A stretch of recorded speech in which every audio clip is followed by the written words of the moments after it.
बहू और बेटी समान, एक पारिवारिक कहानी। माँ, मैं बहुत थक गई हूँ घर संभालते संभालते। यहाँ मेरी थकान किसी को नजर नहीं आती।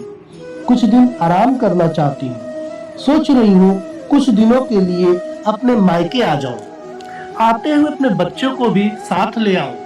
वे वहीं से स्कूल चले जाएंगे। आखिर एक ही शहर में ससुराल और मायका होने का कुछ तो फायदा मिले। नम्रता ने फोन पर अपनी माँ से कहा। पार्वती जी ने दूसरी तरफ से कहा, हाँ बेटा, जब तेरी इच्छा हो आ जाना। आखिर ये तेरा भी तो घर है।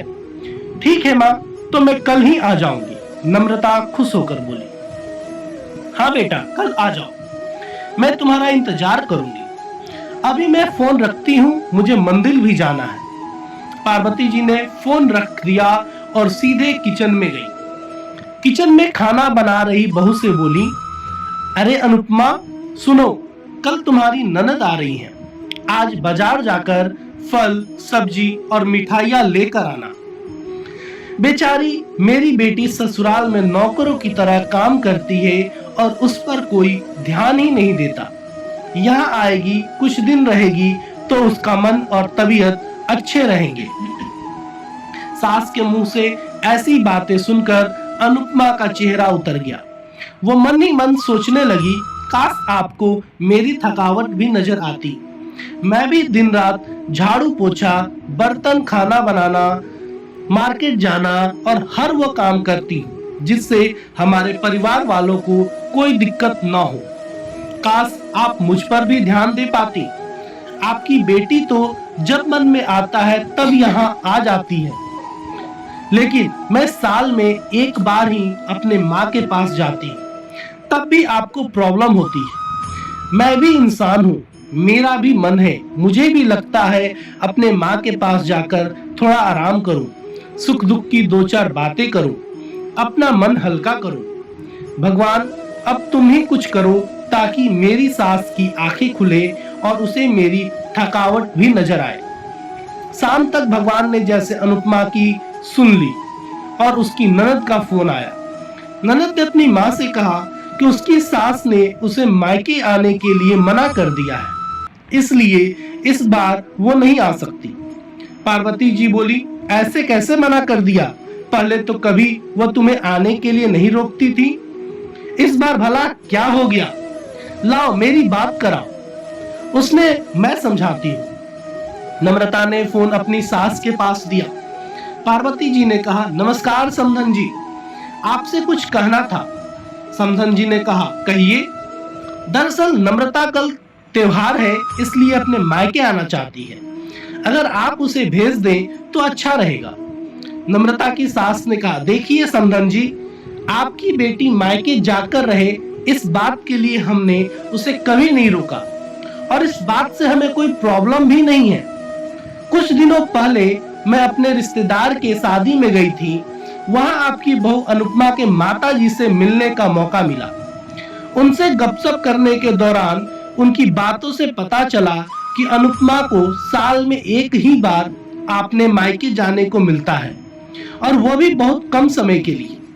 मुझे लगता है आपको पहले अनुपमा को उसके मायके भेज देना चाहिए, और वो जब मायके होकर आ जाएगी तो मैं नम्रता को आपके पास भेज दूंगी। एक बहुत जरूरी बात जो मुझे लगता है आपको समझ लेना चाहिए कि आपको अपनी बहू को भी बेटी की तरह या बेटी से भी ज्यादा प्यार देना चाहिए।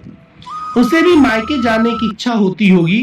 हो सकता है नम्रता के वहां आने से उसकी आवभगत करने के लिए आप उसे उसके मायके नहीं भेजती होंगी, या फिर वो आपसे कुछ कहने से भी डरती होगी। अगर आप उसको घर में ही कैद रखेंगी तो एक दिन ऐसा आएगा जब वो आपके खिलाफ बोलने लगेगी, फिर वो आपकी सुनेगी भी नहीं और जब चाहे तब अपने मायके जाएगी। ऐसी परिस्थिति आए, इससे अच्छा है कि आप ही कुछ बदलाव अमल में ले आए, जिससे आपका रिश्ता और रिश्ते की मिठास खराब ना हो।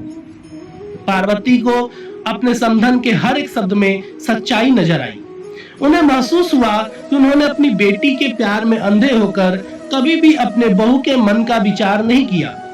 उन्होंने हमेशा ही अपनी बेटी को अपने बहू से ऊपर रखा। दूसरी तरफ नम्रता भी अपनी भाभी के बारे में हो रही इस बातचीत को सुन रही थी। उसने भी रियलाइज किया कि वह कभी भी अपने भाभी के साथ ठीक से बात नहीं करती और जब जब वो अपने मायके जाती है तो भाभी थोड़ी उदास रहती है।